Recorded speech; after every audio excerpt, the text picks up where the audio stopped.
They need to whitewash the results because otherwise it looks like there is only one group that goes around blowing themselves up. Well, you shouldn't be using the phrase whitewash there. I mean, oof. And yes, we do have tariffs on certain American goods because American food standards are shockingly low. Get rid of all the tariffs on American goods and let him sell his chlorinated chickens, and we won't have any tariffs. Is because when you look at the ethnic makeup of prisons, it's embarrassing for the government. There aren't enough white people in prison, effectively. Hi everybody, and welcome back to Nick Talks. This episode's returning guest is the Nelson Mandela of YouTube. It's the man they've tried to lock away, the man they've tried to throw away the key, but he resists. He comes back and he keeps on talking. It's Foxy from Silver Fox Hot Takes. How you doing, Foxy? Hi, Nick. Welcome back. I'm glad to be here. And yeah, it's nice. It's nice. Mandela. For people who don't know what that joke's about, you was arrested a couple of months ago by the police for posting videos on YouTube, normal videos talking about politics, maybe cracking a joke along the way, and you was arrested for that. You're on bail and you're waiting to see what happens, correct? Yeah, no, still no news, but these things happen. But, you know, you got to crack on. Don't let them grind you down. Well, and your hero Mandela, they didn't grind him down, and he ended up being president. You could be prime minister in a couple of years' time. Yeah. I wanted to talk about the two main news stories. Well, the two main news stories that I think are the two main news stories this week. Other people may disagree. The first one is Trump and the tariffs on the UK and the EU. So let's start with that one. Why has he put tariffs on the UK? I thought he was friendly with the UK. Has it helped that most Labour politicians have called him a Nazi for years and a pedo and a rapist and stuff like that? And is it fair? Are we already putting taxes, so-called tariffs, already on American goods? Because that's what he's claiming. What's all that about? Well, he's basically said every country in the world is going to have a tariff. And it is every country in the world, with the exception of Russia and North Korea. But since they don't trade with them, you can't put a tariff on it. And all these people are going, oh, look, North Korea doesn't get a tariff. He doesn't trade with them. He can't, physically cannot put a tariff on someone you don't trade with. So you've got to be pretty dumb to not work that out.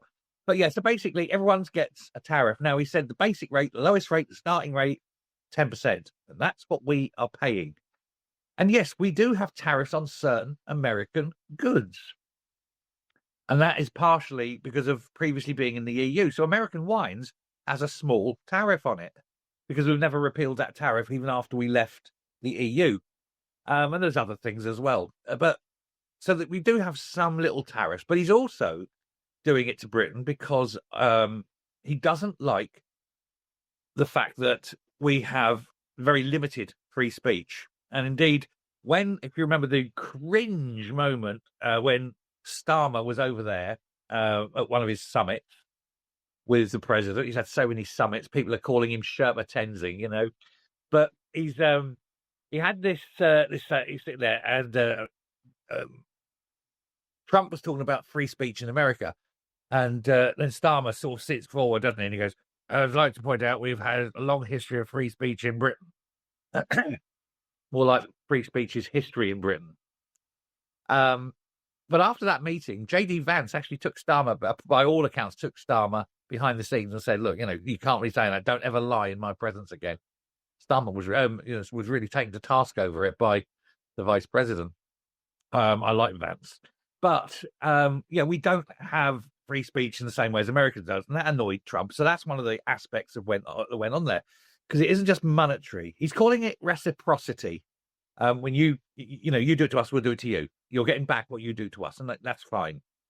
So it's the lack of free speech. But the main thing is food standards, because American food standards are shockingly low. I mean, cheese in cheese foam in a can, and it's not even real cheese and things. But they chlorinate their chickens.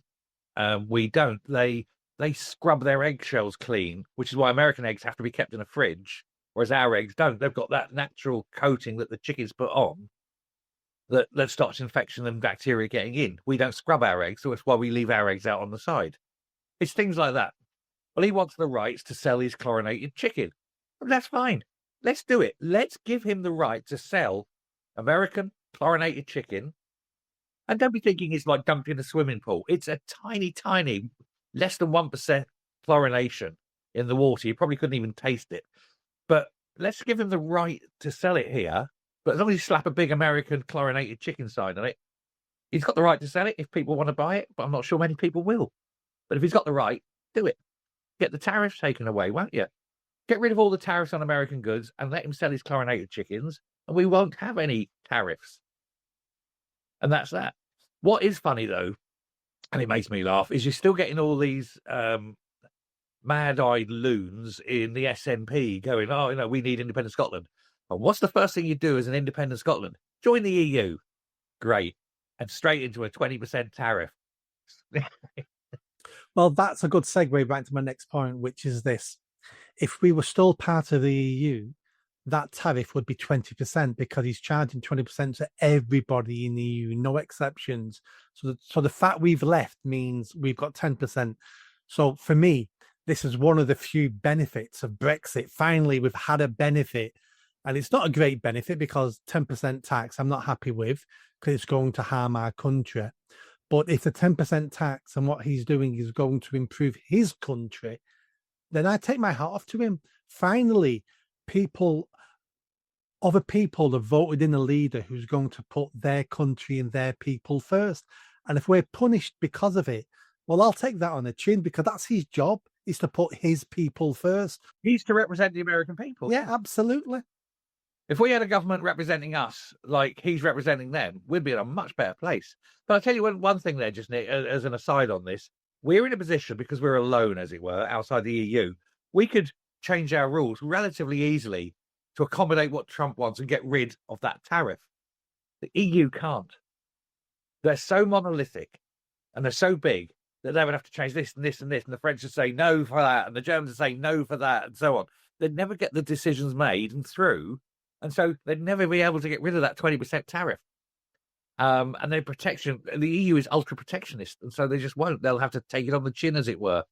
But they'd rather take it on the chin than be seen as weak. They could destroy every job on the continent, but the EU itself is sitting there going, look how strong and wonderful we are, because they're mental. But that's it. We could get rid of it entirely. They can't. There's already calls in Ireland to leave the EU. Yeah, I mean, we could get rid of it if we had politicians who didn't want to rejoin the EU. But most of the politicians in Parliament actually want to rejoin the EU, so don't want to change anything because it'll just make it harder for when we rejoin the EU. Yeah, that's the trouble. And any politician who wants to give power away to a foreign nation has got to be just seen as a traitor. Yeah, and it makes their life easier. I mean, that's why all our career politicians are constantly giving away their powers to NGOs, to quangos, to so they can pass the buck. Yeah. It's so that they don't have to do the work and the responsibility is elsewhere. So when it all goes wrong, well, the NGO got it wrong, not me. Yeah. How many politicians do you remember through the 80s, 90s and 2000s who would go on camera and say to us, there's nothing I can do, the EU won't let us. I would fix these problems, but the EU, I could do this, but the EU is stopping us. It was always easy to blame the EU. Always always find somewhere you can point the finger at. That's the thing, isn't it? Point the finger, and you are, you're sweet. And that's why the government created the metro mayors like Andy Burnham and Sadiq Khan, because you've then got an extra layer of government you can actually blame. It's not government's fault, it's your mayor. It's not the council's fault, it's the mayor. It's not the mayor's fault, it's the council's fault. It's the minister's fault. And you muddy the water that much that no one gets to blame because no one knows who is to blame. Yeah, but you need to have someone my personal view is that everyone should be elected. And I don't just mean politicians. Anyone in local government, officers, for example. So who's in charge of planning? Well, that's got to be a votable office. Who's in charge of fire safety? That's a votable. Anyone who spends public money above a certain level, it's got to be voted in, as therefore they are responsible for that. And when they're responsible, they can be fired at the next election. That's how they do it in the States. Even the chief of police is an elected role. If we had that. I was going to say, have you seen a ballot paper in America for local elections and stuff? Oh, it's like a book. Yeah. I mean, my friend had one. It was something like 32 pages, and because he's voting on judge in District A, judge in District 2, district attorney, assistant district attorney, and fire chief, assistant fire chief this, fire chief that. Head of rubbish taken away, waste disposal. And it's to take it seriously because they're all voted in. Yeah, I'm not saying because you have to be voted in America. You have to be voted into office if you're responsible for a budget over whatever that figure is. I think it's like $2 million. If your budget is over $2 million, you have to be voted in. Yeah. Well, nobody in this country would want to be voted. Nobody in this country would want that system, because with that system comes responsibility. In that system comes accountability, where you're held responsible for that money. At the moment, we have ministers and councillors, and we have public servants. Public servants say, "I just do as the elected officials tell us to do," and the elected officials go, "I just tell them what to do." And all the incompetence, all the mistakes is hidden in that fine line between, well, who really is responsible here? And the answer is no one's responsible. No one wants it. No. It's very rare you see a minister or a politician fall on their sword. Hardly ever. I mean, in our lifetime, for a mistake, for incompetence, I can't think of any. I remember Heseltine resigning over. No, but that was policy. That was over the helicopter. That was over Westland helicopters. But yeah, I don't remember anyone resigning over mistakes or policies that went wrong. I mean, there's a good one. Your policy goes wrong. Well, that was your policy. As your policy, you need to walk. Yeah, exactly. No, we don't get any of that. Right. The next big story this week is we've had a phrase now in this country for at least a year called two-tier policing, two-tier system. The far left don't like it. They say it's a right-wing trope. But a couple of weeks ago, we realised there was new legislation coming in sentencing guidelines that were going to give mitigating circumstances to everybody apart from straight white men. So women could claim mitigating circumstances for being a woman. So could gays, so could lesbians, so could ethnic minorities, so could followers of certain religions. If you followed a certain culture, if you was an immigrant, if your parents were foreigners, if it was everybody you could think of, apart from straight, white, and male. And that was in sentencing guidelines that came into effect a few days ago at 10 o'clock in the morning. Complete racist. Straight out racist. But do you know why the theory of why this was brought in particular is because when you look at the ethnic makeup of prisons, it's embarrassing for the government. There aren't enough white people in prison, effectively, and they need to put more white people in prison so that it more closely reflects society. But in society, we're in a white country. It's about 90, correct me wrong if I'm wrong, but it's about 93% white in this country. People don't sometimes realize how white this country is. It's not as white as that anymore now. Go to city centres, for example, very multi-ethnic, multi-racial and whatever. I mean, you hardly notice it, in fact, it's that common. But when you go out into little villages and things, you see Britain, and it's a white country. But that's not what's reflected in jails and prisons. The ratio is much higher, and it's becoming embarrassing for the government, who have to publish these figures. And it's like, why is it like that? So this was sort of nudged in quietly, silently, in the hope that people wouldn't notice. And thank heavens it was Robert Jenrick, wasn't it? Thank heavens he noticed it and said, whoa. Let's punish people who commit crimes. Let's not treat them any different just because they happen to be white.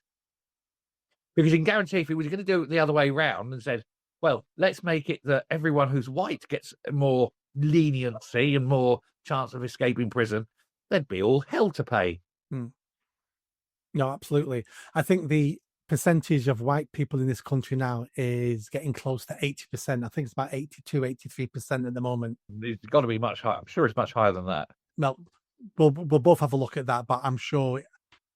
Yeah, you have a Google there. Yes. So two things I want to say. Do you know which group of people in the UK are imprisoned at the highest rate? Men. They are, but I meant along ethnicity. I couldn't say. Most people don't know this. It's actually white travellers. Ah, White travellers are imprisoned at 10 times the rate of the average population, and white traveller boys are in what's the word, kiddie prisons, or those sort of things, borstals we used to call them, at 20% of the average person in the country. I just want to 82%. You're right, 82%. Well done.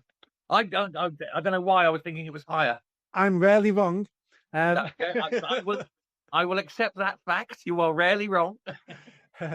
So that's Irish travellers. Do you ever hear anything about Irish travellers, about how we're persecuting them? We don't, because they're white. Now, black males are imprisoned at 3 times the rate of the average white person, but white traveller males at 10 times the rate. That's how I know it's not a racist system. It's all about how much crime certain communities commit. If you look at Indian and Chinese communities, they're imprisoned at a lot smaller rate than white British people because they commit less crime. Certain cultures commit certain crimes at higher rates. And that's why we have that. Another good example would be Prevent. Prevent is a government program to stop terrorist attacks, to stop people being what's the word, propagandized into becoming terrorists. Is to prevent terrorism along the line. And over the last 5-6 years, there's been a big push to refer more white lads into Prevent. White lads for being misogynistic, for following Andrew Tate. One of the documents said if a white person is listening to Jordan Peterson and Douglas Murray, they may be signs he's going down the wrong path into and could be a terrorist. Refer them into Prevent. I listen to both of those people. Yes. Hands up, I do. I like Jordan Peterson. Yeah, me too. But that was all about the numbers. That was because something like 93% of referrals into Prevent were brown people. And the government was going, this makes us look bad. We need more. We might not do anything with the referrals, but we need more referrals. They need to whitewash the results, because otherwise it looks like there is only one group that goes around blowing themselves up. Well, you shouldn't be using the phrase whitewash there. I mean, oof. We could be.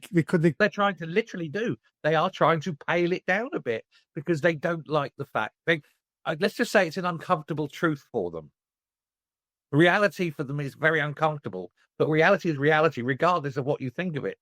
Yeah, and that's because they've bought into the Marxist ideology, and they've bought into equity. So they're looking for equitable outcomes in everything. Yeah. Well, it's going to end up. I think it's going to end up with judges having a quota, and it's saying, right, who's that? Oh, I can't. I've already done enough of that today. Got to change that. You can walk free. Then some poor bloke comes in and goes, right, I haven't got enough white people. You go to jail.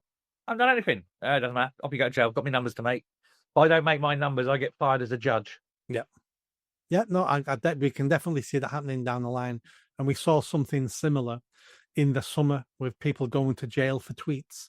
People who never left their house, who put some words on social media, went to jail. Now, some of them might have needed punishment. There was a middle-aged woman, Nick, who put a post up on Facebook, immediately took it down, within a minute took it down, and is now doing 3.5 years. Yeah, mental. And we have paedophiles walking out of court. We have rapists walking out of court. We have violent criminals walking out of court and not sending to jail. And why? Because we want to keep those places for political prisoners. And the reason why they do that is because the politicians are not afraid of rapists and murderers. They've got protection. They're afraid of the voices of the average people who may be They're saying afraid things. of the truth. Yeah, exactly. So we've got to lock them up. I'm not afraid of the perverts, the pedos, and the rapists because I've got a good house, I've good security, and I've got a bodyguard. But I'm afraid of people who are shouting on street corners, shouting on social media, who are saying things I don't want them to say. Because if people join them, that could lead to me being hung by a lamppost with piano wire. Because You're going to people have get a angry. policeman at your door. Yep. I said that. I had a policeman at my door for saying that. Well, police know where I live, so my door's always. I'm expecting the police at some point. Oh, God, yeah. Yeah, I'm expecting it, but I will not change what I say, and I will not be coward, and I will not live on my knees. I'll die on my feet. I'm not living on my knees. So they know who I am. I can back up everything I ever say. I like to think I'm sensible. I'm in your face a bit, but I like to think I'm sensible. So yeah, one day they may come for me. They know where I live, that's for sure. Yeah, well, yeah, and yeah, I've stood for election many times now. They know where I live as well. Yeah. So it's not a secret. Keith, if everyone just want to just explain something here, people keep seeing me look around in this. It's because I've not only got my dog here today, I've got 3 other dogs. I've got 4 dogs in the house, and they're going mad. And they're all running around, so it keep distracting me. So I do apologise if you keep seeing dogs, me looking at dogs. But well, I didn't know what you were looking at. I thought you were looking to make sure the police weren't in your back garden or something. I thought you're always on edge now, looking for the filth. with the thought of a Yorkshire Terrier about to leap on me. Is there any good news coming with this 2-tier justice system?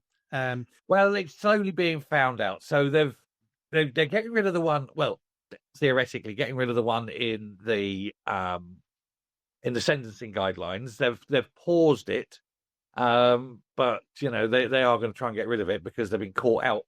And then the police, I think we mentioned this off air, where the police are actually doing the same thing. They've got a guideline from the chief constables saying the same thing: stop more white people, inquire more of white people. We haven't got equity of on the books. It looks bad for us. But that's now been found out, and that's been hastily byroed out. Oh, quick, no, script that. They got rid of that because they were embarrassed because it's been released. So I think they're starting now to realize that it's rather embarrassing when they get caught out doing these things, and they know that people are watching. So they're being far more careful at what they do and say because they know they're being monitored much more closely now. Nothing is getting through. Everything is being analysed. I think that will stop a lot of the crap going forward.